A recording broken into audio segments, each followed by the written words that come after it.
Hello, everyone. Welcome to Minds Without Borders. And this is a podcast where old friends meet and talk about anything and everything. This is a truly no topic left behind podcast. And I am very excited about today's episode because we have new faces. And this is something came out of our, feedback from the viewers that they wanted to see the second part of our second episode, which was Finding Home narrative of 20-year immigrants in the US.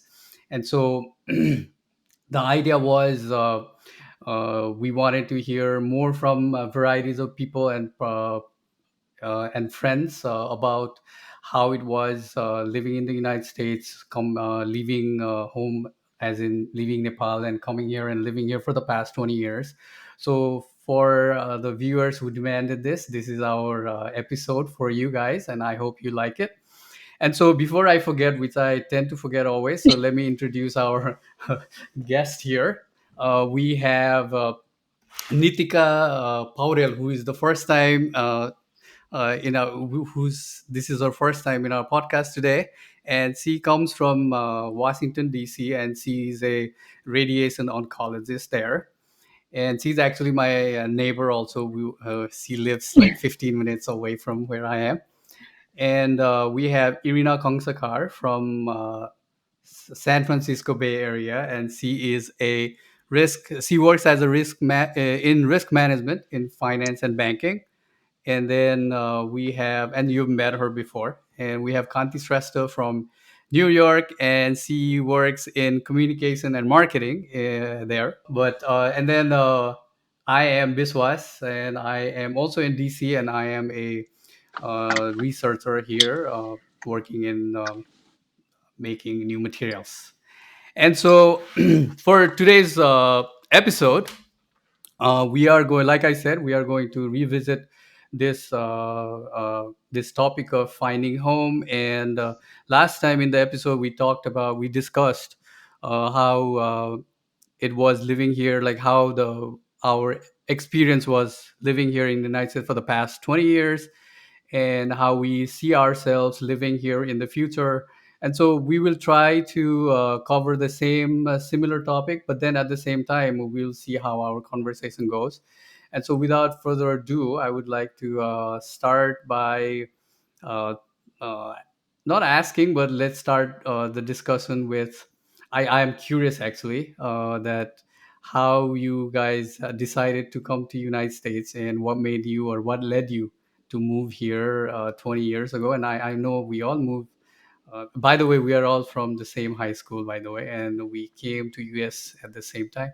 So yeah, I was curious to know that what led you to apply and move to United States. Let's start from there. Who wants to go first? I think you should go first. First time in Yeah, Um, US. let's let Nitika go first because yeah, I could speak to this. So, I listened to the second episode, and basically, we all shared the similar sentiment, right? Like, everyone was going, everyone was applying. So, that's why you wanted to come here. I guess, like, personally, my background, as you guys know, I was a bio major in high school. So, we were kind of like geared to medical school in Nepal, right? So my classmates after graduation, we took this entrance exam preparation classes for medical school, and we enrolled in those classes, and that's what we were doing, right? So those were my immediate classmates. But then my social circle of friends, which is you guys, were all kind of like taking SAT prep classes and applying to schools in the US, and you guys were all prepping for that pathway, right? So I think initially I felt a sense of FOMO, like all my friends are going, like I'm the only one who's like not going to be going, and I just felt like I could, in the near future, won't be able to relate to you guys, right? So I had that initial like sense of like I'm missing out. But at the same time, like from my family side, my older brother had come to US a year prior to that, and all of his friends similarly had come to the US. Um, my one of my uncles had come to the US like in early 90s for college and eventually settled in here with his family. One of my cousins had also come in early 90s and eventually settled here. And around the same time, two of my other uncles from my it's all from my dad's side, my aunts and my cousins, they all kind of like moved here, you know? So I definitely felt like my family members were going, my friends were going, and if I don't go, I would lose that connection. Because, you know, when you're like growing up worlds apart, the relationship is not going to be the same, right? So I was definitely torn. But what I did was I did enroll for these entrance exams, and I took those courses, right? And I took the medical school entrance exams, and that was the pathway I was on. But internally, I was definitely, you know, like in between because I felt like I want to go, but then the reason why I didn't apply initially was because everybody told me that getting into medical school in US would be impossible as a F1 student. It's very competitive, it's hard, but then even if you get in financially, how are you going to manage it, right? Because med schools are extremely expensive, and there are no scholarships. So I basically made a decision that I would stay and apply for med school. And as you guys recall, like early 2000 was, I would say, like the peak of the Maoist insurgency, the violence. It was no longer just like in the periphery of Kathmandu. It was happening in Kathmandu, right? Like these bombs. Our high school, not high school, our middle school got bombed over a weekend.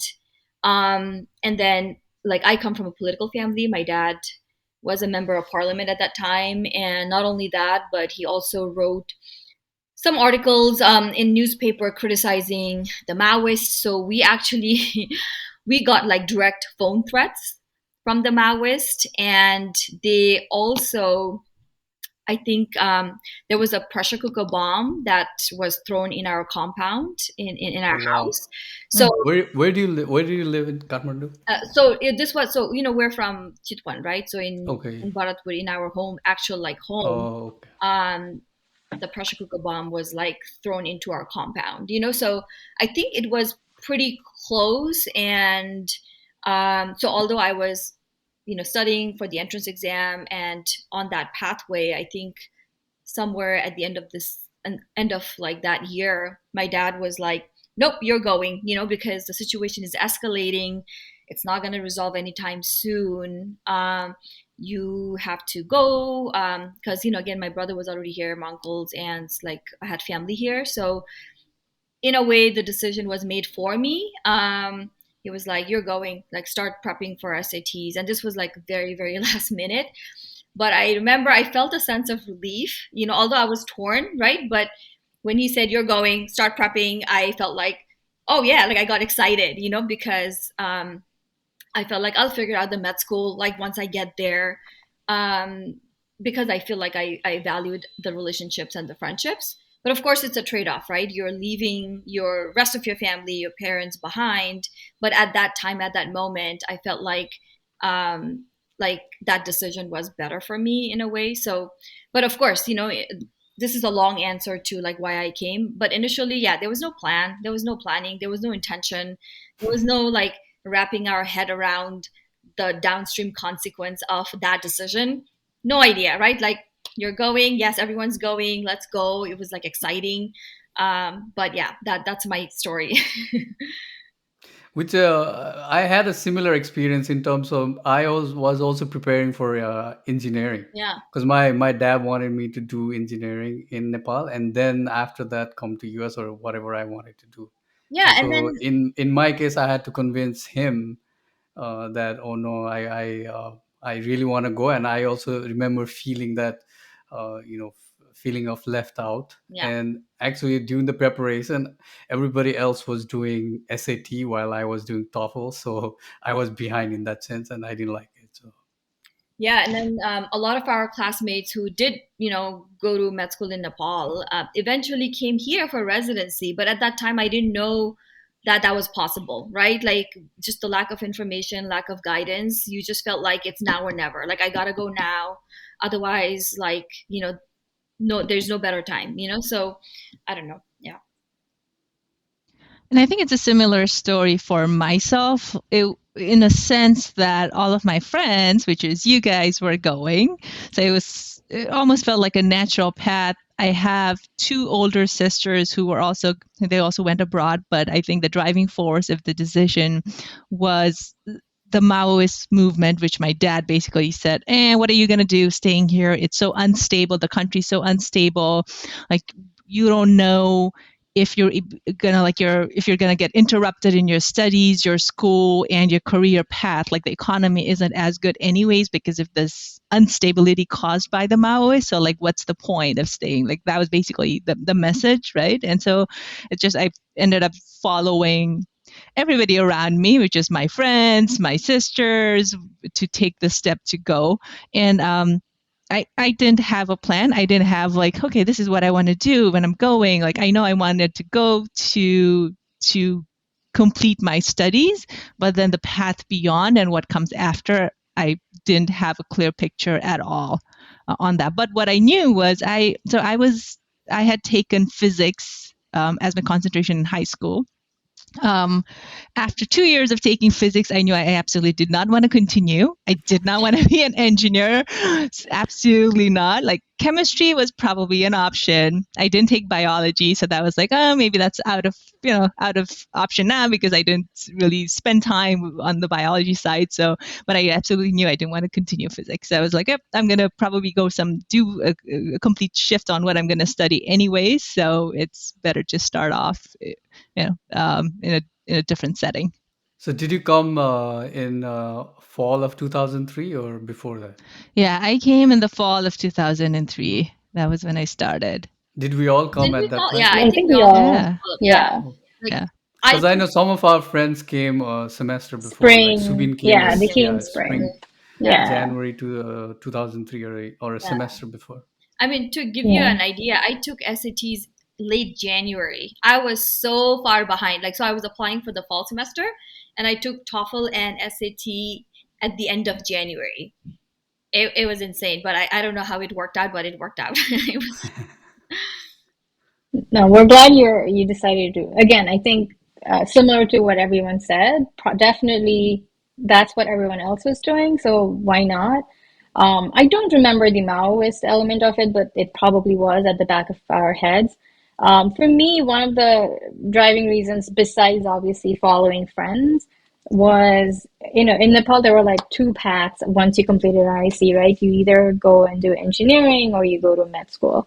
I knew I wanted to do neither of them. And that's not what I winded up majoring in. But at the time, believe it or not, I did want to study communications and media and all of that. And so when I first came to the US, my first university, that's what I was planning to major in. And then when I transferred, they didn't have that major.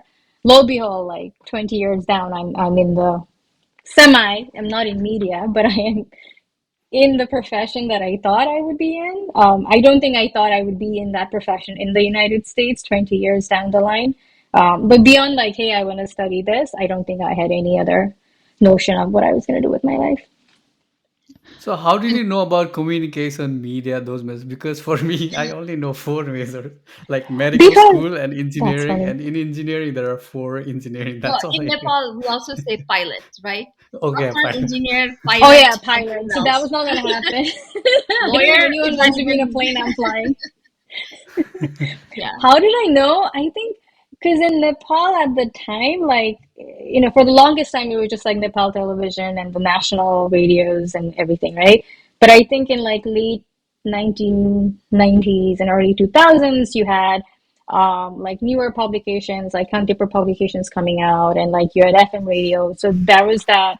Again, it was just journalism, I think, was kind of Mm. expanding. And I've always just enjoyed the languages. I've enjoyed writing. I've enjoyed speaking. And so I always thought I would go back and run like a media house in Nepal. That didn't Empire. happen. But yeah, I was going to start my own empire in Nepal. That didn't happen. I haven't started empires anywhere. No, I just work for someone else. yeah. And do you guys remember like when we were in grade 10, the whole the King's Palace massacre happened. So that was like, what do you call SLC at the time, which is like the board exams of No, grade we were 10. doing 11th No, grade. that I was think we in Was were it doing high 11th. eleven? school, Yuna. Yeah, I Yeah. think we were in Nitika Okay. 11th and So I that grade. was the went first to pay our year. respects, remember? We went to, I think you and I went like to Darbar Marg or some, like near the palace Oh, after that whole incident. so that was grade 11. 2001. Yeah. Yeah, it was Yeah, So Yeah, grade it was 2001. just 11. before the finals, and our finals got Our finals got postponed because of moved Postponed. tricky. that. Yeah. Right. Yeah. So I think that was another like fresh cut, that how unstable Nepal was at the time was anything could happen. Like if you think about the king's family got massacred and we were in grade 11. And we were Yeah. making a decision right after grade 12 to what to do, like do we want to stay in the country or not. And I think just from our families, for people around us, that sentiment of how unstable the country could get and what your future might hold or may not happen if you stayed. I think that was like a very fresh cut. Also, I think unconsciously a lot of us had and maybe made the decision to go out. yeah. And then I don't know if you guys remember, but when we were in high school, the Maoists decided to interfere, like get into the education, right? They demanded that Mm-hmm. the tuition be reduced, which is a noble cause, but the way they went about it was uh, school band, indefinite school banda. Do you remember? There were weeks and weeks where Yeah. we didn't go to school. We Didn't were go to stuck at school. home. Mm-mm. I don't think we, When was that? In when When you you were were in in? 10th grade, I think. Not yeah. not Oh, in high really? school, No, I because think Xavier's never shut down, but I think no, we were in yes, 10th, no? Xavier's, yes. You were shut See down that too? during Xavier's, yeah, it was like shut down indefinitely. We sometimes like we didn't finish our curriculum. I Yeah, remember that I remember. we used to socially go hang out in school. Remember? I don't know Oh, if that's other probably people why I did. didn't. And then they didn't. They wouldn't even let us go inside the college like Yeah. compound. So Oh wow, why don't I remember that? I don't remember that Mm-hmm. at all. yeah, I remember that. So the thing is, it was not just political. It was directly because of the Nepal Band, right? During Mm-hmm. Nepal Band, Mm-hmm. Mm-hmm. are closed, banks are closed. The country is paralyzed, right? So Right. you can't do anything. You can't even go out. So it was happening constantly with Instantly. so much Yep. Mm-hmm. interference.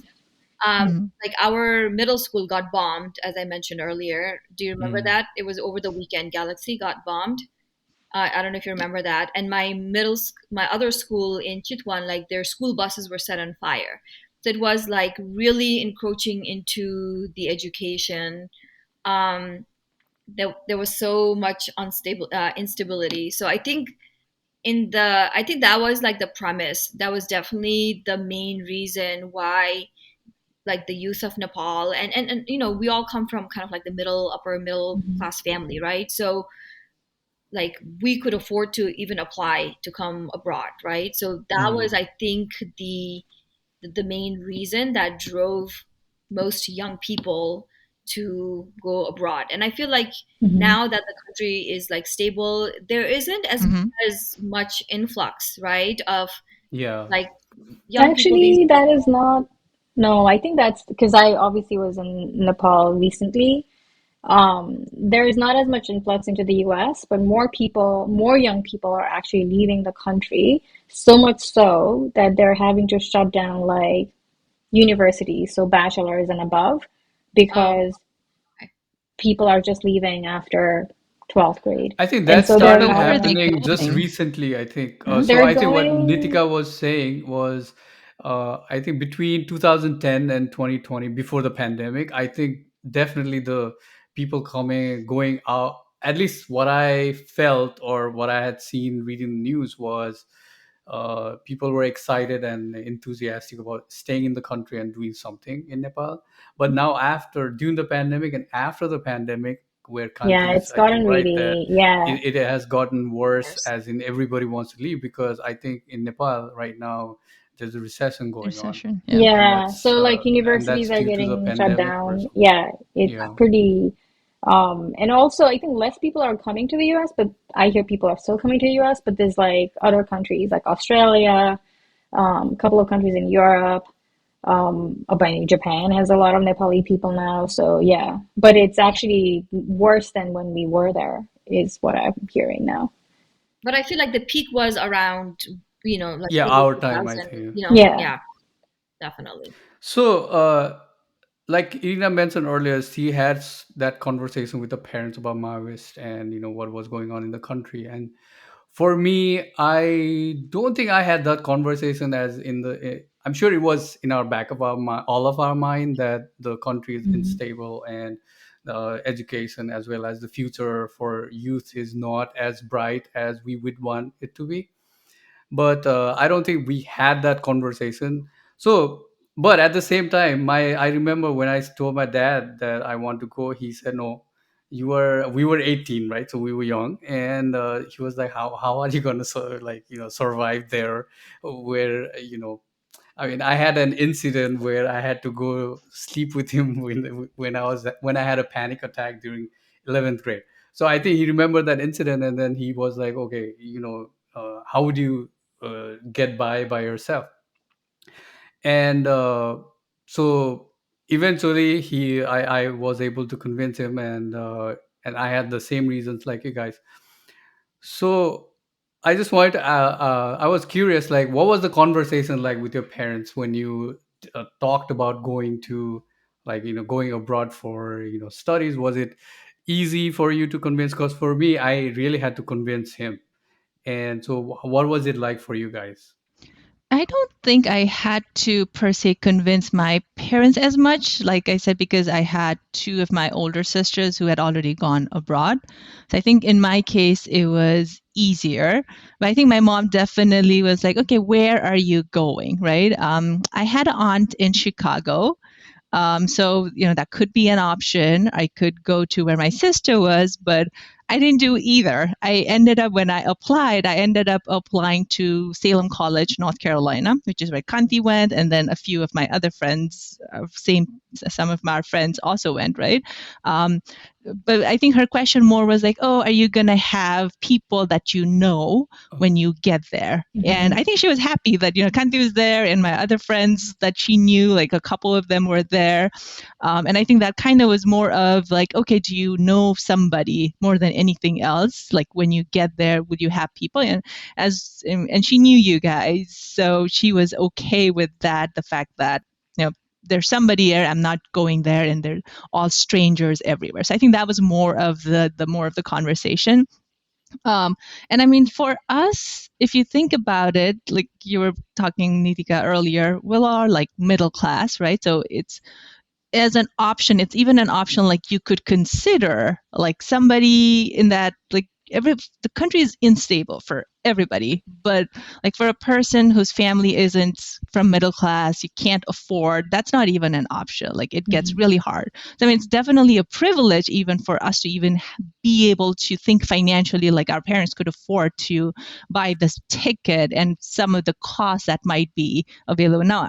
All of us know that we bear most of the costs of tuition fees and having to pay are through scholarships, right? It wasn't money like didn't flow for all of our tuition because Nepalese rupees to dollar it's a massive conversion rate, right? So at least but at least a basic cost of getting here and being able to go through Mhm. the first few months of school.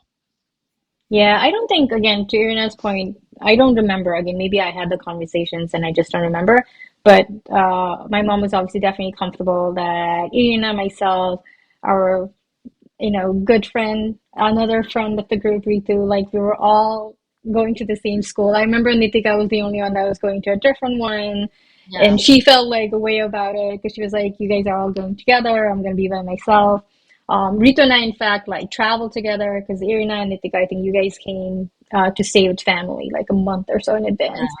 But then I still remember Rito and I taking our like major international flights and multiple airports and all of that. Yeah, so I don't, again, I think it just, again, would I do it again?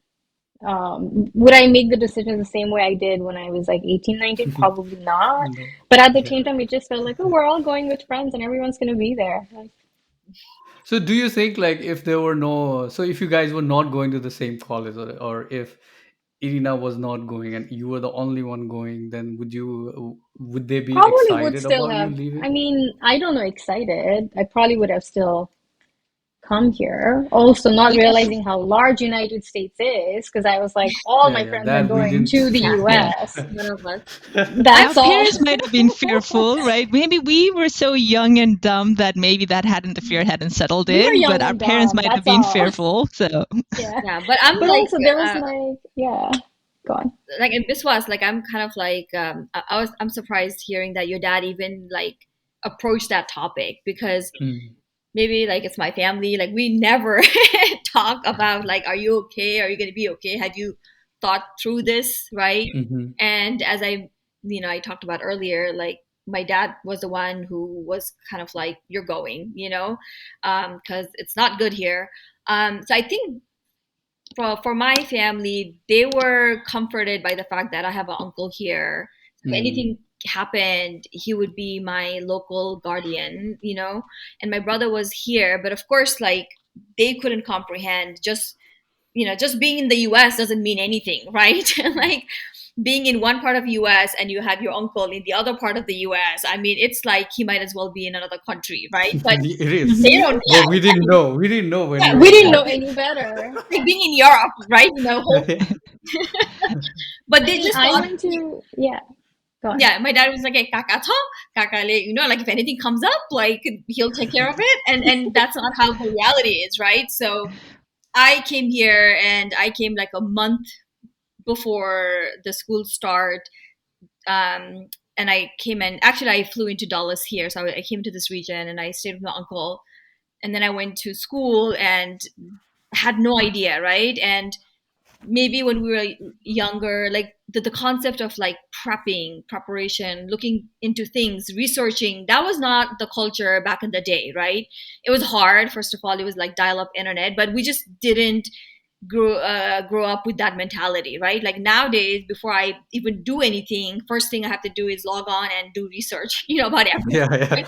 yeah. right. Back then, like I didn't even research where my school was, like what state, like what was. So funny story, like I went to school in New Jersey, so I was here in Maryland, and then for orientation, like my uncle drove me to Jersey, and as we were driving, I see this massive like skyline, right? And I'm like, what is that, like what city, like what is that skyline? And they were like, oh, that's New York City. And I was like, like I didn't know that Jersey was right next to New York City. Like didn't know that because I didn't bother to look. I didn't even know like what to look for, what to, yeah, like no idea, like completely clueless. And in my situation, I was the only Nepali in my undergrad for all 4 years, so I was like very jealous about the fact that all of you guys, like even right, like just as you guys were Yeah, we had like few high of school us. friends came together. So, good times, bad times, hard times, you guys had each other and you were kind of like Hmm. going through this journey and experience together.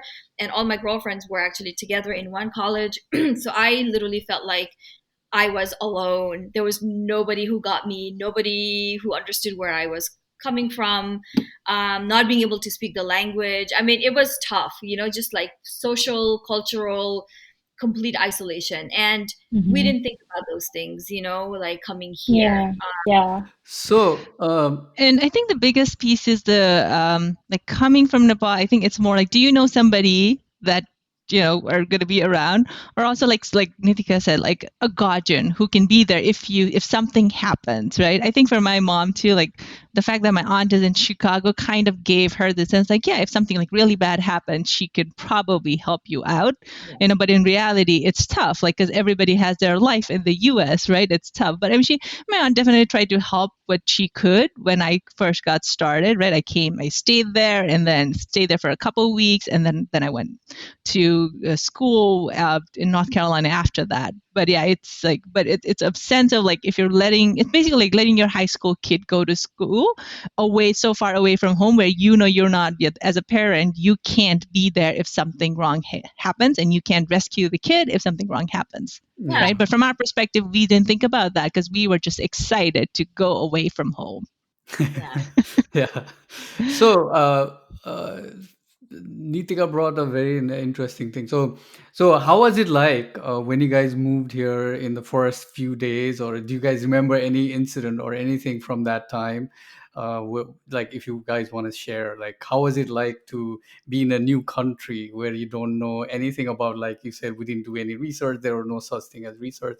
Language wise, yes, we understood English, but it's different. It's Yeah. like understanding language is not same as understanding the culture and the people here. So do you guys have any stories to share about your few experience that happened in the beginning? Uh, First memory is the someone came to pick us up at the airport. So it was like I said, Vito and I were traveling together, and I got the front seat, and Vito was at the back. And the car, just the sheer speed at which the car was driving, we were like, "Oh my God, this is so scary!" Like, because back home, like you go at like 10 kilometers an hour. I think that was my first like memory of, hey, I've arrived in the United States. And then again, I had like interesting, not pleasant roommate experiences. And through all of that, again, I'm so grateful. I would not even sleep in my room, I think, after like the couple of weeks. So it was just, again, I was just very fortunate to have the support system around me that like Nitika definitely didn't have at the time. I mean, there's like funny moments culturally and settling into the first semester. Like one funny incident was so when I went to Salem College in North Carolina, you get your a student job, right? And so I was assigned a student job in one of the offices, like a music office or something, one of the administrative side of the office, which is like my student job for like a few nights in a week. And it's more of the terminology of how you say things in Nepal versus here. So one of the things was I was looking at one of their documentation and white out. So you have to like white out something, cross it Next. out off the list, right? Yeah. And so I wanted that. And I kept saying, "Do you have a T-Pex?" And they would understand, like, what are you saying? Like, what does that mean? I was like, T-Pex, what do you mean? Like that, and literally in my vocabulary, that's all I knew. That's all that I figured, right? And then they're like, "Oh, this, yes. Oh, it's whiteout." I was like, "Oh, okay, whiteout." Like so some of those things like that happen in the first few years, first few months, like you're really adapting. English, you can speak English, but it's American English versus the English that we have, and especially the accent that we have coming into a country, a fresh country, right? So like just that really communicating with people. I mean, I was lucky, like I had my friends, like I would go over and kind of be like, haha, this happened today, mesmerize about it and kind of talk about it, those kind of moments. But yeah, there's quite a few, as I think about it, like that first few months and years where you're still culturally adjusting to the people here. Yeah, and then same with like we English. We kind of like grew up speaking English, but we never like back home would always speak like combination of Nepali and English, right? So I Hmm. had this distinct realization that I have to finish a whole sentence in English. Like that was tough for me because we always insert Nepali words like "Eh, त्यहाँ गएको थियो, अनि यस्तो भन्यो," and then he said that, and then होइन यस्तो भन्यो, like how we talk. So it was Yes, like true. really hard I to, still have that yeah. problem. I It still comes have that out, problem too yeah, sometimes. it comes out naturally when like I'm talking to you guys, right? But like again, like there was no other Nepali person in the on campus, right? So I just Mm. had to constantly speak in English in full sentences. So just being mindful of that, that was I definitely had to like think through that. And then accent, like getting the American accent, it did Mm. take me Mhm. some time, and especially like some like black accent that they have their own swag and the way they talk, and that was like really tough to pick up. So I feel like at the beginning I was like really hesitant to like speak on the phone. Like I didn't want to call anybody because like at least in person you can read lips and get a sense of like what they're saying, and on the phone it was like hard, so I remember like I wasn't comfortable talking on the phone initially. But I do have to say that like in my undergrad, our international student body was like heavily Eastern European. Surprisingly, for a Jersey school, there were not like any Indian students even, or even Chinese students. So it was mostly Europeans, some Africans, some Japanese, and there was me. And it was like a pleasant surprise that everybody took the fact that I was from Nepal as they thought it was like the coolest thing ever, And I was kind of like, I didn't know what to expect, like how people would take like us Nepali, like the fact that we're from Nepal, but it was overwhelmingly very, very positive. So they were like, most people that I met, they were just like, wow, you're from Nepal, that's so cool. Tell me about this, tell me about the caste system, tell me about Mount Everest. Like people, I think the feedback and the response was like overwhelmingly so positive that I felt like really good about the fact that I was from Nepal. Like that was definitely the most interesting thing about me, and it, I think, set the stage for my like experience in the US, because I've just encountered people who thought it was like the coolest thing ever. Mm, yeah. So, I mean, we are all positive people here. So I don't know if this next thing that I want to, I'm again curious, that makes sense or not. But did you have a time when you felt that why did I come here? Like, why did I leave home? And then why am I here? Did you ever feel that? Because I mean, I don't remember thinking like that, but when I look back, and there's an incident where me and my friends Asis and Utsav, we were walking in Iowa, walking from a grocery store to our apartment, carrying groceries at 12 in the morning in snow, and it was really cold. And then, I remember the incident, and I don't know if I don't know how I shared it to my parents, but my parents also remember that, and they think I had a very hard time living in Iowa.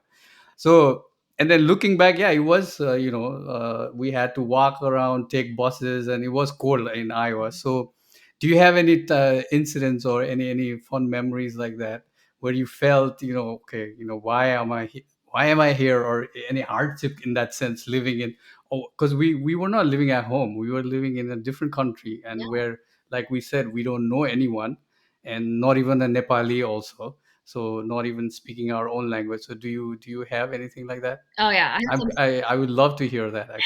oh yeah, so many,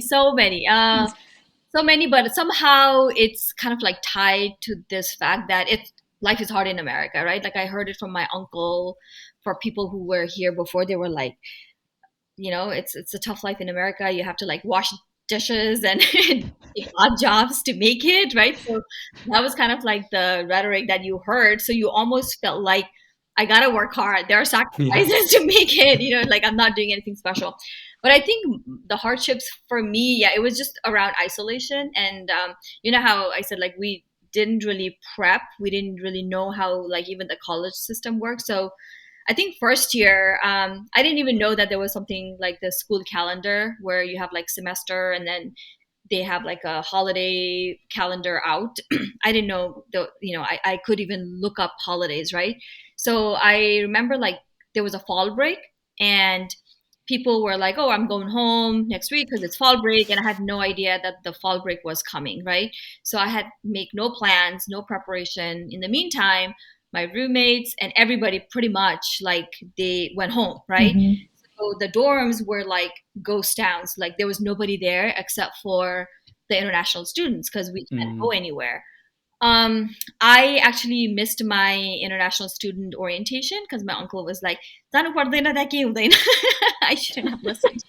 I missed, which meant that I met nobody, right? So I didn't meet any of the other international students. So it took a while to catch up and like learn that, oh, I'm also an international student. So you have a sense of community. So, anyways, I just remember that the whole dorm, it was like empty. And then I did find like other students who were there, but the cafeteria would close and I didn't know that it would close. So didn't like buy food or make any arrangements, right? And then obviously we didn't have a car at that time. So just like for a week, I was like, wow, like nobody's here. You're completely alone. There's like one person down the a hall, who's there. So eventually I did find people and then like we figured out what we're going to eat and things like that. But like just, it was like, oh my God, like it's not that you can just call up somebody and, or because we're used to like, at that time it was like maybe had been 2 or 3 months that it was like very fresh, right? We just come from Mm. Nepal. So Mhm. yeah, at that time I was just like, wow, I'm by myself, like obviously this is not fun.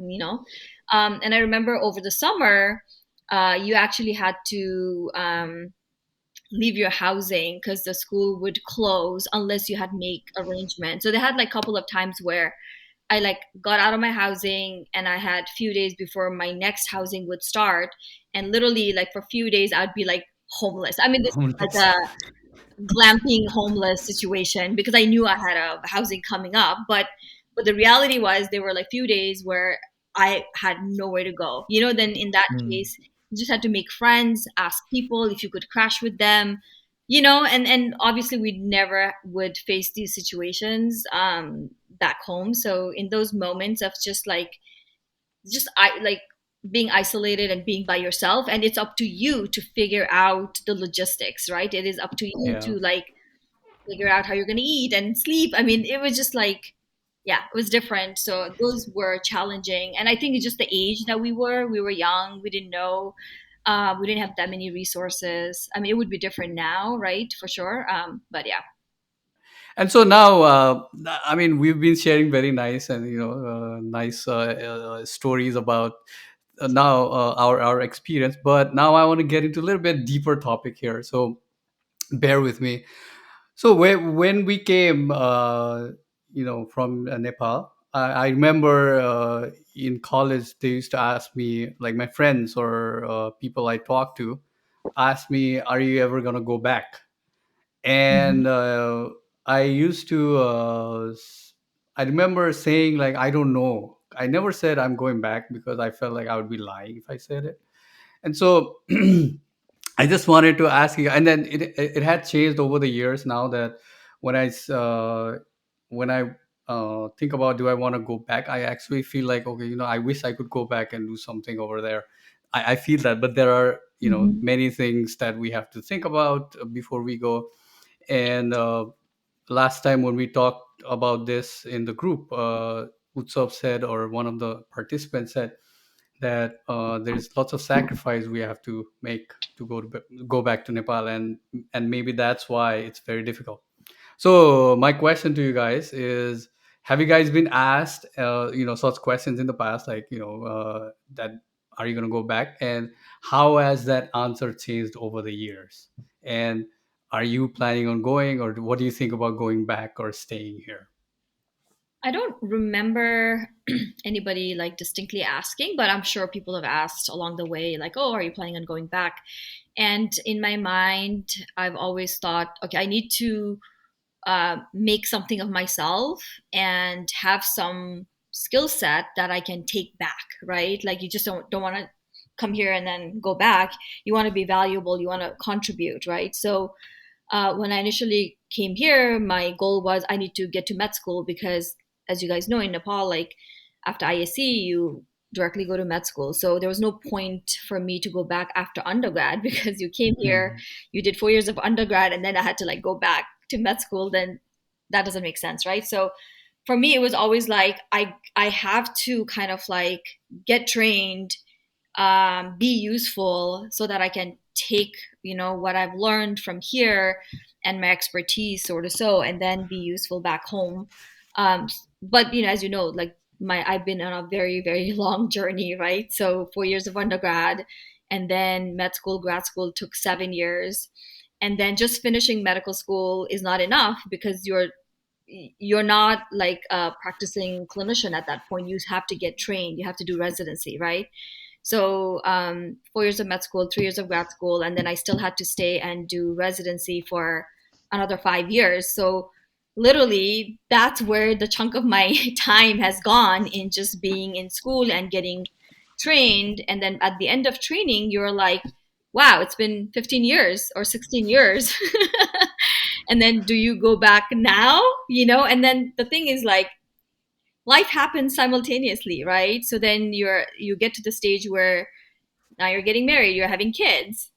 So when is the right time to go back? Or are you going to go Mhm. back? And then all of a sudden it's not just your decision, right? It's like you have to check with your partner. Like because the decisions that you make will impact other people, right? And now I have kids.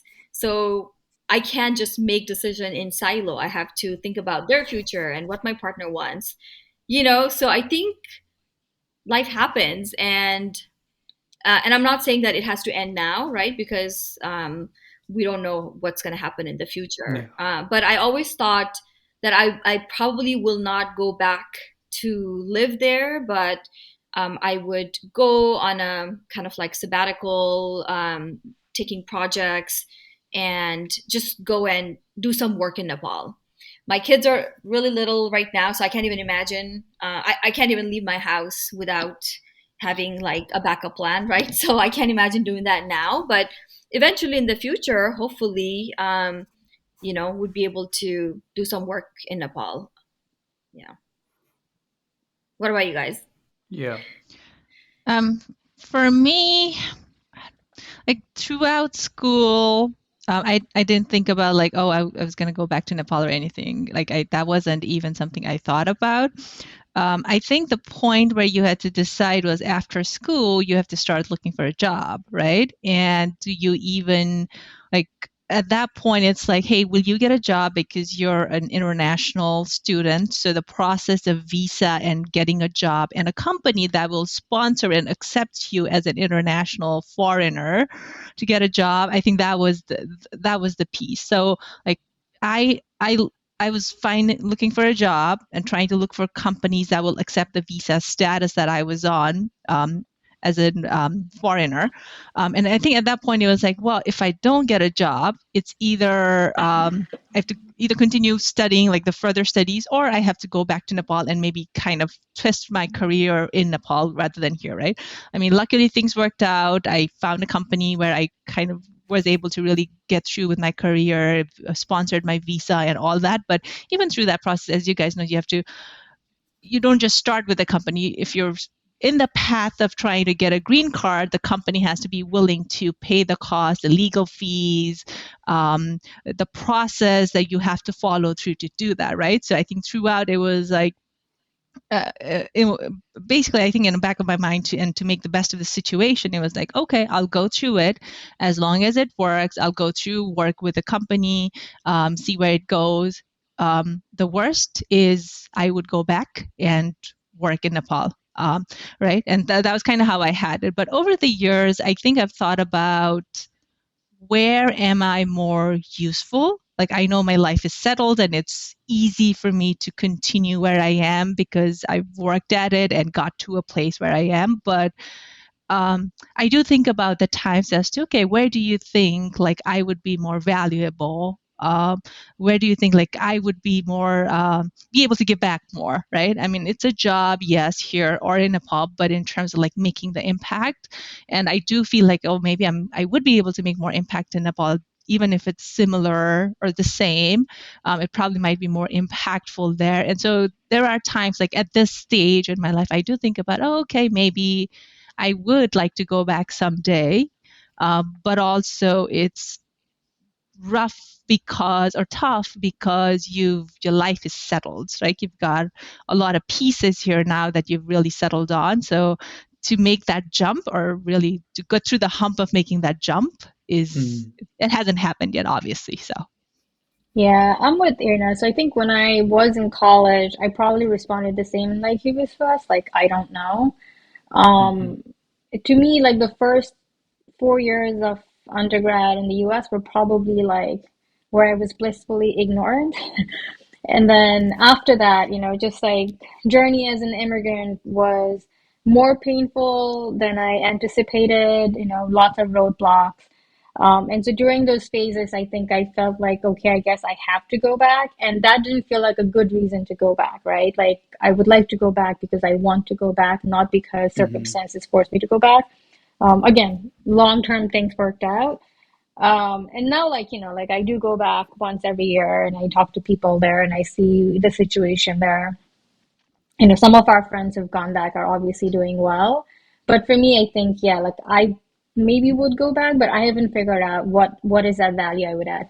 I'm with Irina. I think whatever I do, I'll probably add more value there than in corporate America. But yeah, like it hasn't come to me. So when I guess I'm less stoic about like I need to stay here than I was 10 years ago. Like now I'm like Mm. whether here or another country, Nepal, like doesn't matter, but I think I can see that now more so than I was more stubborn about staying here when I was going through all the immigration challenges, I Yeah, would say. yeah.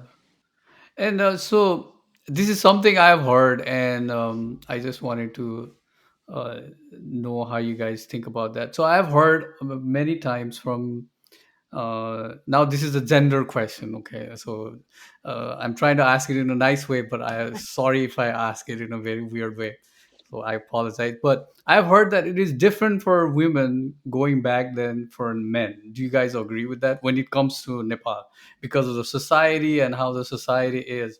I've heard that it is not easy, it may be easier for the men to go back and live there than for the women. So what do you guys think about that? I'm curious to know I actually mean, I would your agree, right? opinion. Like expectations, I think as a woman are different than expectations from a man. However, I mean, we all have a common friend, a female who went back and is like, pretty much rocking it. And I think and she's done it because she went against the societal expectations and kind of put her foot down and went about life like she wanted to. I don't think I'm that strong, to be honest. So I think again, it also depends on your family and everything. So again, I think because of the societal expectations, again, it's shifting. I think every time I go back, it is more modern. There's less of like she's a woman and she's doing this, she's a man and he's not doing that. So I think the society is changing. But I would say it's not just the societal expectations, even like workplace expectations or assumptions about you because you're a woman. In Nepal, are probably, again, not that it's easy. In the US, I think workplace is still a challenge here as well. But yeah. Yeah, I mean, Yeah, go ahead, Eric. no, go. Go ahead. Oh, yeah. I mean, it is for sure very different, I think. And again, I haven't lived there for so long to like experience it, but society has probably changed over the course of 20 years since I've been there, right? But I think even when you speak to some of the older people, some of the elder people, there's still that expectation of, oh, and I know, I mean, these days, a lot of the households, like both the man and the woman, they're both working, right? Not similar to our parents' generations, grandparents' generations, where it's like one does the household work, the other one's like outside working. So it's more balanced these days, but I think, but there's also still a lot of cultural aspects that flow in, which especially the elder people, it's harder for them to give up on, and they still have that expectation, and it brings it brings a clash, right? You're trying to do things and maybe you don't fit into the view, and it's a matter of, well, do you clash or do you just let this one go? Which battle do you pick out of the many battles you might go Mhm. into? Like, do you let this one go, or do you maybe just, this one's okay, let it be, maybe pick the bigger battle, which is probably more bang for your buck. Yeah, no, so I think society definitely is changing. And again, like you said, like we haven't lived there, for a very long time. But like Nepal, Kathmandu is a separate, right? And then there's the rest of the Nepal. Mhm. The cities maybe are more evolved, but we're like a culture based in traditions, and I think those still persist. Like in my household, like we're bounds. I think we're a lot more conservative, and I mean, of course, like I don't live there, but I still talk to family, and they're still tied up as "Halano ke bhanla, ulle ke bhanla." Like they are so concerned about the perception of the family. If you do this, what are they gonna say? And I think that's still there, And I remember after I graduated from like grad school, med school, I went to Nepal, and then we ran into somebody, and then my mom was like, "Oh, mera chori aako America barda," right? And literally nobody asked anything else other than "Biya bhayo." I'm like, I can you ask me? I just graduated. I got an Right. MD. Like we've accomplished so much, right? And nope, they're just They don't care about that. Yeah, Mhm. exactly.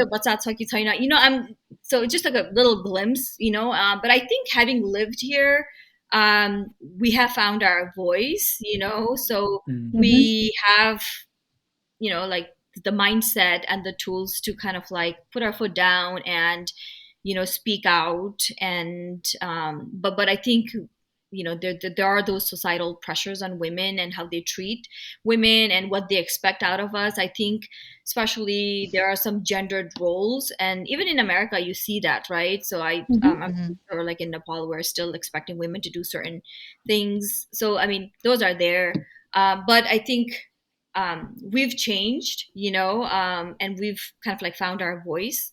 So I think it'll be doable, obviously. But to answer your question, yes, definitely, it's different for women than men. And in just Okay. seeing how our parents treat like Toratori versus, Buhari, Mhm. and I mean, those cultural things are Hmm. still there, yeah. Yeah, Yeah. Buhari and Chora Chori maybe not that different, but Buhari Yeah, definitely. Buhari Buhari and Joy very expectations, much different. cooking clean. Right, because you're dealing with your own parents, but when it comes to the in-laws, it's a completely different relationship, right? Yeah. So I think, I mean, it's different. I know every household is different, and every person and in-laws and parents are different. So it's Yeah. very based on the household and who your family dynamics and who you're dealing with. But in general, like even if you were a modern family per se, like Nitika was saying, the perception they still want to feel like I feel I want my family to kind of fit in the society. So they want you to behave a certain way, even though like they as people, they may be okay with it. They may be very okay with the modern way of doing things and they would completely fine in their household. But when it comes to like the outside perception and keeping up with the outside perception, which can be a struggle because like we've lived here for so long that we don't think about those things. Like we really live our life, and the whole American way is like do what feels right to you and what is happy, versus the Nepali way is, oh, especially the cultural piece of it is like, oh, you kind of have to fit into the society because we belong in Mhm. a society more than just by yourself, the independently just living by yourself. So I think that's like a And major there's good difference, a major and shift. yeah. I mean, it's not a man and woman thing. There's benefits to feeling and operating that way.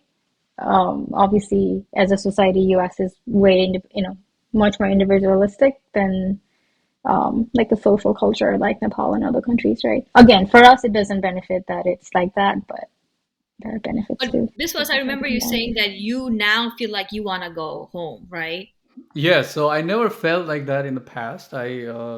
Like I said, when in the beginning, uh, whenever I was asked, I used to say, I don't know, because I didn't want to lie by saying like, and make me feel like some kind of big guy saying, oh yeah, I'm gonna go back and do this.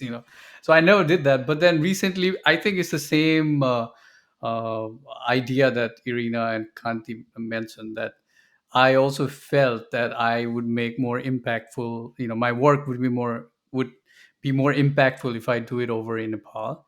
And also, I think I'm a very emotional guy, I think, in that sense. And this happened in the last. So after this YouTube, where now we have access to many Nepalese stories, and so whenever I watched videos about the rural Nepal, and that made me very yeah that's what inspired me, or in terms of like emotionally, like that's how I would connect to Nepal, that like when I see Americans here, they don't need me here, but those people, whatever I know, they would need that, and then more than the people here. So Hmm. that's the kind of feeling that I would get, and that's what has inspired me, or made me think about going back. And yeah, but like we all know, it's not easy. Hmm. And Right. we've spent 20 years here, and we don't even know how to interact with people in Nepal, in terms of professionally In also. Nepali you know too, you're right. And so I yeah. think people who've gone back, like the biggest challenge they've shared is we know Nepali, but then reading like 100 pages of documentation in Nepali, dealing with That like the formal government Nepali. agencies, right? Yeah, how are you gonna say grab them by the horn, that kind of phrase? Grab I them by don't the know. horn. I have no idea. Yeah. Sing more And then songs, also please. our Yeah, and then also our social network and circle, right? Because we've built it here in the US in the past 20 years. Yeah. So what we Mm. have is what we knew before becoming here. That's kind of what we know, and maybe a few people after that. But like our network, the business network, social network, it's not, we don't have that because we Yeah. didn't live in Nepal. But I So I think, think that would be really hard to catch up, or at least a transition for a few years. but I think, it'll take some adjustment, but I think Yeah. we'll revert back, like being Yes, Yeah, Nepali, that I'm not that worried I about was. core that. Yeah. of who Yeah. we are. That's our identity. I mean, even when I like meet with you guys, like it goes back, the way you talk, the way you think. I think it'll take maybe, I don't know, some time, small amount of time, but I think we'll be able to adjust, reinvent ourselves, rebuild our Mm-hmm. social network. It'll be a lot Hmm. easier. I mean, we made it in a country where we We didn't didn't know know it, and anyone. So I'm Right. sure we That's can the make it in a country exactly. where we Yeah, know I some agree with people and you. that know the Yep. language and some culture also. yeah, So Right, right, for sure. I mean, yeah, and we've like gender wise, right? Like it's how different it is. Like I think it's age dependent too. So we're all getting to age. I think that the probably a lot of the societal pressures, and then like Nitika was saying, like everybody was asking like, when are you get married, or what's your like, what are you doing, versus more asking about your career. Like that happens usually between your anywhere from like I guess 20s to 30, mid 30s, right? So at this point, we're all kind of settled in like what our career situation is or what our family situation is. We're kind of already settled, right? So that age group that where a lot of people are asking about it, that's past now. So there isn't a lot more of that. So I think that would also make it much easier at this stage in our lives, given where we are. It's not where we were, where a lot of those things had to be decided, or then you've kind of figured, do you do it based on your traditions, or you kind of do it your own way? How do you do it? I think we've kind of passed that phase. So now I think even if for us, probably going to be get easier going forward yeah, than that age, the core group, which is probably was the most challenging one, is what I would think. mm. yeah. I agree.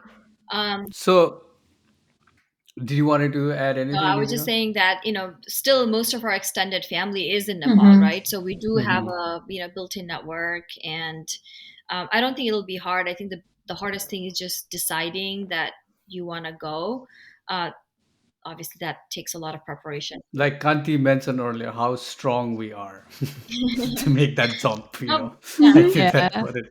It's That's on what it's us. We gonna. can blame the Da, society, but I think, yeah, ultimately the yeah. decision's on yeah. I us. think it's If we make the individual, jump, we'll be fine. what your goals are, Yeah. what you see yourself doing, whether you're like happy with what you're doing here, the Mm. fulfillment aspect. I mean, whole host of things, right? Yeah. Mm. Yeah, so now we touched upon whether we want to move or not, and where we would be more useful and that. So that brings me to another thing that I wrote it down as soon as we were discussing that. So in this podcast, we've been talking about identity a lot. So how we all said we've been living here for 20 years, and we know the culture, work at least the working culture, we know pretty much, and. So in terms of identity, so do you guys and we also discussed about how hard it may be to go back and do things in Nepal because we haven't lived there. So what do you guys feel about your identity, as in, so do you feel more American, or do you feel Nepali, or do you feel Nepali, some part of you is still Nepali or not? So I just wanted to ask, because last time we talked about this, and some of us said, "Oh, I don't even feel like a Nepali anymore because I don't know anything about Nepal." Because I mean, we do know, but not as much as we know about what's going on here. And so, what do you guys? So that's something I wanted to ask also. That, like, what do you guys feel inside? Like, who are you in terms of Nepali versus American? That's very deep, I know. Why? It is so deep, But in terms of besides. identity, Yeah.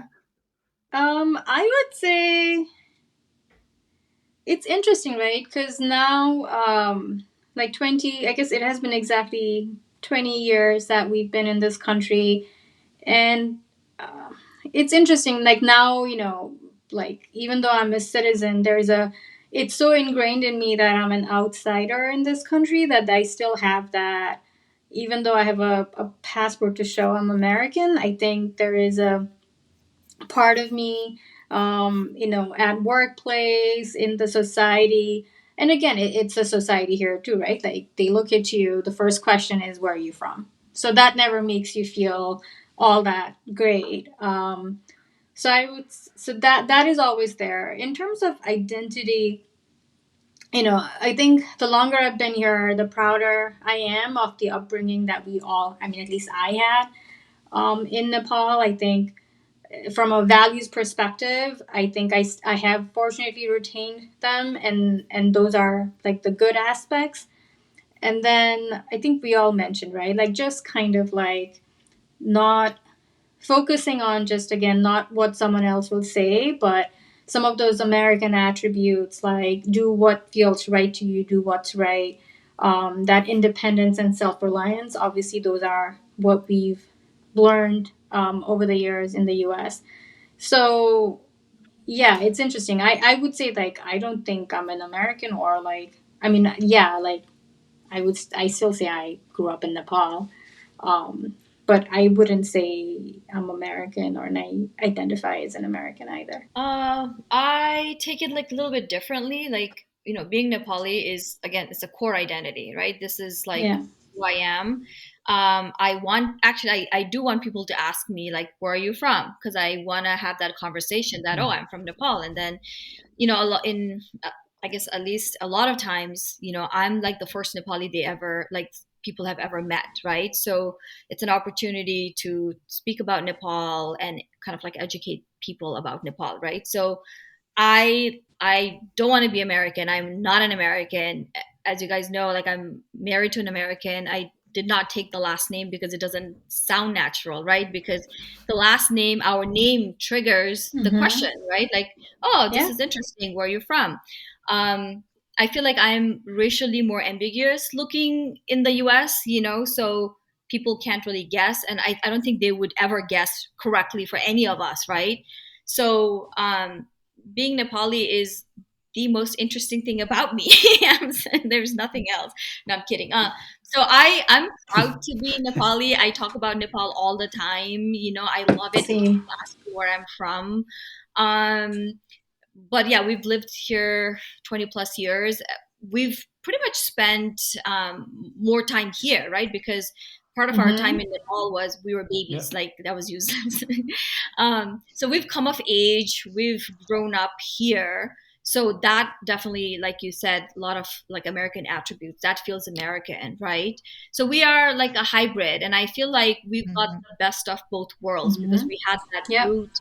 rooting, the way we were brought up in a completely different society. So it allows you to be more like empathetic, and the experience that we've gone through.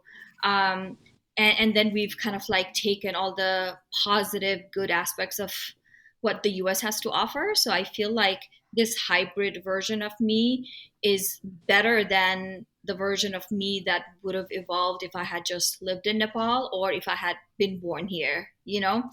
Um, Mm-hmm. um, and so we were talking about the identity. Like, do you feel like you're American or you're Nepali? I Hmm. feel like I'm Nepali. Like, if someone asks, I don't think even if I lived Yeah, here, that's me too. yeah. And luckily, like, I have not experienced like overt racism. Obviously, there's always biases, like based on your gender, or I think the legal system kind of like imposes a lot of bias because there are a lot of restrictions for the type of visa you're on.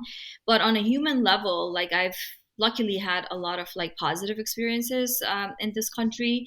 And if you look around, like, what is American? That, like, literally when you go to a mall or on a train, you literally hear no one is speaking English. Like, it's basically Mm-hmm. everyone is from somewhere, and everyone's speaking different language, right? Especially in our part of the country. Yeah, especially in our part of the country. So I'm like, what is being American? That is America, right? It's a collection of Hmm. different people from all over the world. And in that sense, I feel I belong here because I am like majority of people that I see. So I just take it that way. But like, we're Nepali, right? Like, that's never gonna go away. That's very interesting because when you said I'm a Nepali, I was gonna ask you. So do you feel you belong here? But then you put it in a very interesting way where nobody is from here, so that way I belong here. So that's very No, No, nice true. actually, you're to put spot it. on. And the hybrid, I think you're absolutely right. What I feel the same. What I've become and what I am today is probably a better version of me. If I had just lived my life in Nepal, or if I was born and brought up in the U.S., like I appreciate Mm. again just not having grown up here and then having the opportunity to come and see this world and then go up Yeah. here as well. Yeah, I mean, I think most of us do. Like for me too, I the core identity is Nepal because because I grew up there, a lot of things you relate to or things to compare to, like your base is Nepali, right? So like you're always comparing Foundation, to yeah. Nepal's foundation. So you're constantly in your head, as much as you've lived, you're constantly kind of comparing. Now there are situations and things you've lived here for 20 years, and that base is probably changing for some aspects, like the things like grown up things, right? But not like things that you did as childhood. But yeah, you do relate more as being Nepali, no matter how long you've lived Mm-hmm. here. But having said that, the world has changed, the world has globalized. The way people think in Nepal has also globalized, right? So some of the things that we're thinking in a modern way, that is part of what Nepal is too these days. Like people in Nepal have also, over the 20 years, some of those views and values have changed for them too in ways of doing certain things. So I mean, I think I'm Nepali. Some of the ways of American ways of doing things, we're more used to it, but then also I have to give the benefit of doubt that the people in Nepal have also like the value, some of the things that they do that has also shifted. The traditional ways probably are still there, but that has also shifted the ways of thinking and how they do things over the past 20 years. Biswas, you were in Iowa, right? Did you guys interact with the Iowan townies? Did you have any encounter? Yes, I have lots of encounters, and actually, not only that. At that time, I didn't know anything about how it's supposed to be and who are Iowans, who are Mhm. Californians. I only experience Iowans as Americans. So first is I met a guy during my orientation that he said he has never seen any African American in his life other than in TV, and in our college that was his first time seeing an African American in person. So that's that was, I was like, wow, that was even for me cultural shock. Okay, I mean that was too much.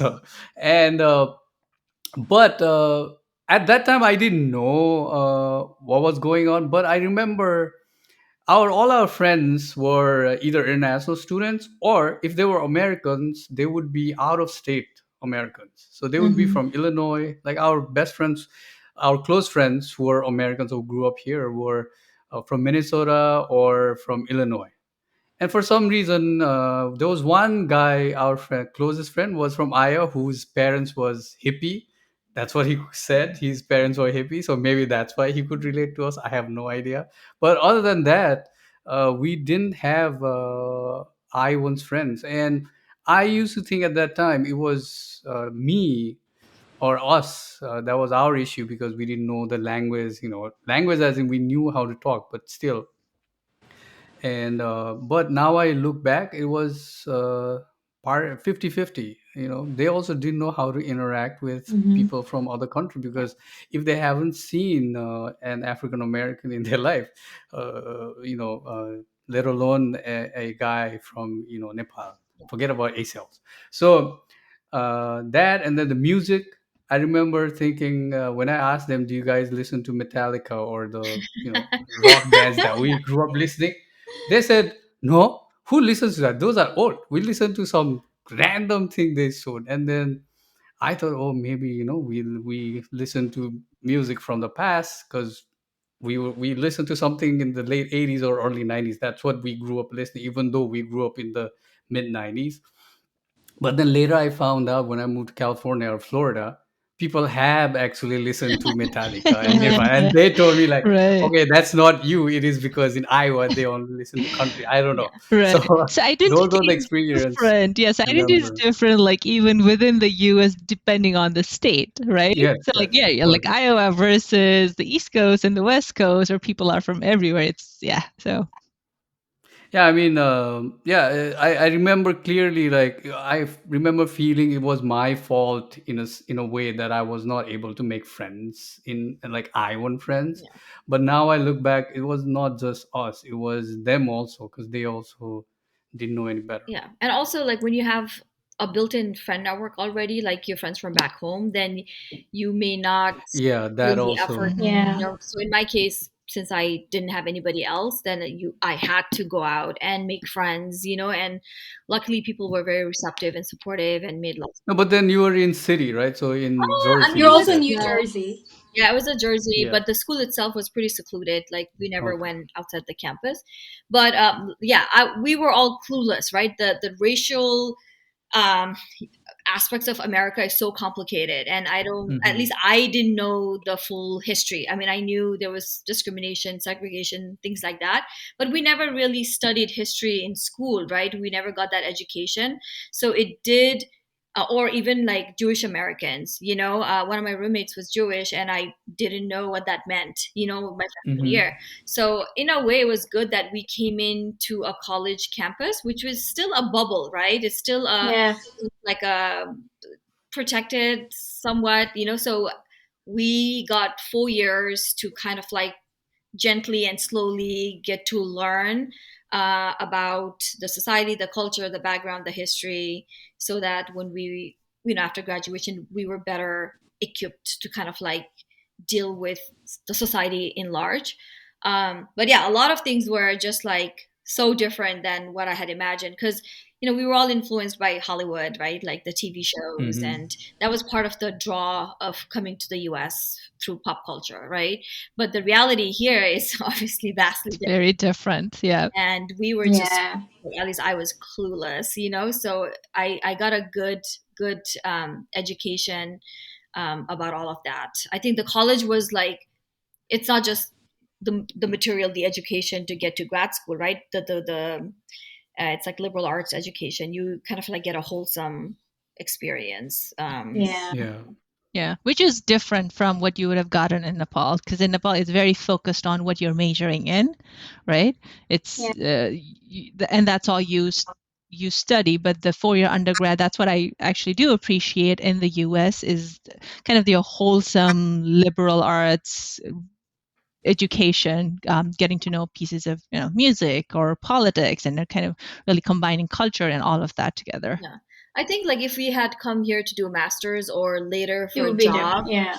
it's different, right? Because you're just coming Mm-hmm. in Hmm. and Agreed. thrown into the workforce. But we at Yeah. least got those 4 years. I Like I think said, those blissful were, ignorance and learning, I should add. But yeah, yeah, I Yeah, think we the came in a formative years. yeah, I think right, that yeah, and you helped. were Yeah, open yeah. to listening and learning. Like the whole thing about not knowing U.S. history. So our first stop was North Carolina, obviously, and I still remember freshman year. In the classroom with like the Southern Bells, I guess, and one of them said, my grandmother told me never to befriend like a black person. I mean, this was like in liberal arts, so there were black people in the class, so you could have that conversation. And I just remember thinking, I was like, wait, hang on. I thought United States, like everyone was accepted, and like you could be whoever you want. And I'm like, it's the year 2003, and we're still talking about this, which is crazy. yeah. I mean, it's Yeah. 2023 and we're still dealing with, so it's very Yeah, complicated, and right? And now I'm used to it. yeah, now we understand. Yeah. Yeah. Yeah, one of my first classes that I took in college was like one of these general education classes or communication classes, something like that. But I remember one of the exercises they made us do was, okay, to write down with different characteristics of you, personal trait as you as a person. So it's a female, what gender you're from, kind of like relating back to that. Like, are you a majority or a minority, right? So that exercise for me coming to the US, the first semester of coming to the US was obviously based on that, I would be a minority. And that was very eye opening because one, I was just like coming into the US, learning through it.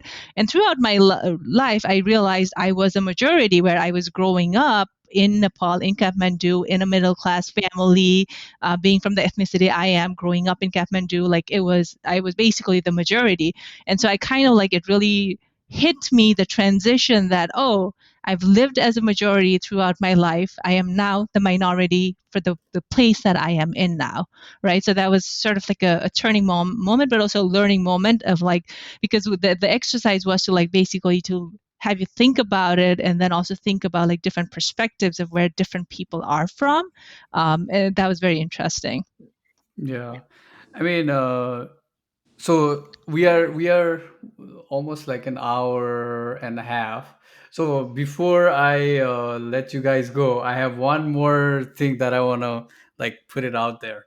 And last thing, and then after that, I think we can call it with our final thoughts. So, what are your thoughts on assimilation? So, I mean, we are talking about that in the past 5-10 minutes, that we feel partly American, partly Nepali, and since we are immigrants and since we moved to a new country, and we talk about assimilation a lot in this country. So, do you feel? How do you feel about assimilation, or how do you feel about, are you assimilated in the U.S. society? And if you are, how like what makes you feel so? Like, what are the things that you're involved in the community, or are you involved in the community here or back in Nepal? I just wanted to throw it out there. I think assimilation, sometimes it's thrown around as a negative, but I don't know. I think we're the fact that we have been here as long as we have, the fact that we all have professions where we are working alongside fellow Americans and folks from all over the world. I think that that is a symbol of assimilation. What is great about United States, I would say, compared to like some of the European countries, uh, where I think it's the definition of outsider is not acceptable, is like here you can assimilate but you also get to maintain your own identity and your traditions, and that's okay, that's actually Mm, respected, right, and valued. So I would say, again, whatever we say about the United States, I think from that perspective, it's you can do both. You don't have to be, I don't think anyone's going to judge you um, for retaining your own like roots and traditions. Yeah, do I feel assimilated? I think I do. I think it's the age that we came in, right? Because I've met people who came in later in their life and they feel like it's harder mm, to That's kind true. of like integrate into the society. So I think we came at the right age, and we just talked about the 4 years of undergrad. That was invaluable experience, and we've kind of like grown up here in a way, right? So I do feel assimilated into the society. All of us have careers that we wanted, right? So we're doing well, thriving, contributing to the society, and I kind of look at us as like global citizens. And I think it's the product of globalization, that it's about like what you bring to the table, right? And if you have those skill sets, you could go anywhere. We don't necessarily have to live in the US. You could go to any country Mm-hmm. and be valued because you do bring something into the table, so I know there are like visa and like all these other restrictions, but with like remote working and globalization, I feel like we're global citizens and we're contributing to global economy. We're hopefully moving our fields forward, contributing through research and in whatever our specific sectors we work in. So yeah, like I feel like that's again not a bad thing. And to your point, mm, Kanti, I mean, it is true that there is a large community, right? So in any city you could like find a Nepali community. Thankfully, like we have opportunities, like there's like Nepali food, like restaurants, there are temples, in every city I've lived in. I've kind of like, so again, like my background, my undergrad, I was the only Nepali. When I went to med school, I was the only Nepali. So for me, it's just worked out that wherever I've been, I'm the only one from Nepal. So I've kind of been like culturally a little bit isolated, now I feel like I'm finally at a place where my extended family is nearby, so I feel like I'm more like finally like more integrated in a way, because I have that Nepali aspect, like meeting people. And of course, like one thing that has helped me is just being in touch with you guys, right? mm, And then we Hmm. kind of like being able to relate back and forth. So I feel like we've gotten like the best of both worlds, where we experience Mm-hmm. Nepali culture, Nepali cuisine, celebrate festivals. Fortunate enough to have family around, so you still get that family piece, but also have a career where you interact with everybody. You feel like you're contributing. Um, so yeah, it's all I guess like positive American story. Yeah, I Like leaving in a positive note, you know? Yeah. yeah, and I second that. We're identity-wise, we're global citizens. I think that's the key. Yeah. Well, with that, I think we can close this. We could go on and on That and on. Yeah, we I could know go we could on and talk on. 5 It's more been like hours. I don't know. I enjoyed a lot. I was listening the whole time. I got to learn a lot about you guys. Thank you for sharing all the stories with us here. And so, I mean, if you have any final thoughts, you can share. Otherwise, we can just call it. And before I forget, I actually remember something. So this is our last episode for the year, and so since the it's a holiday time, for the couple of weeks we won't be. This will be the episode just coming out before Christmas, maybe, or during Christmas, and our next episode will probably be after the New Year. So this is something Subin wanted me to mention here before I forget. So, if there is any final thoughts, please go ahead. Otherwise, we can just call it. And thank you for listening. I'll just say it was great catching up with you guys, even via this medium. Thanks for having me. Yeah, thanks for coming. Thanks very Thank much. you, guys. Happy holidays. All right. Happy New Year. Yep. Happy Happy holidays. holidays. Bye. Bye.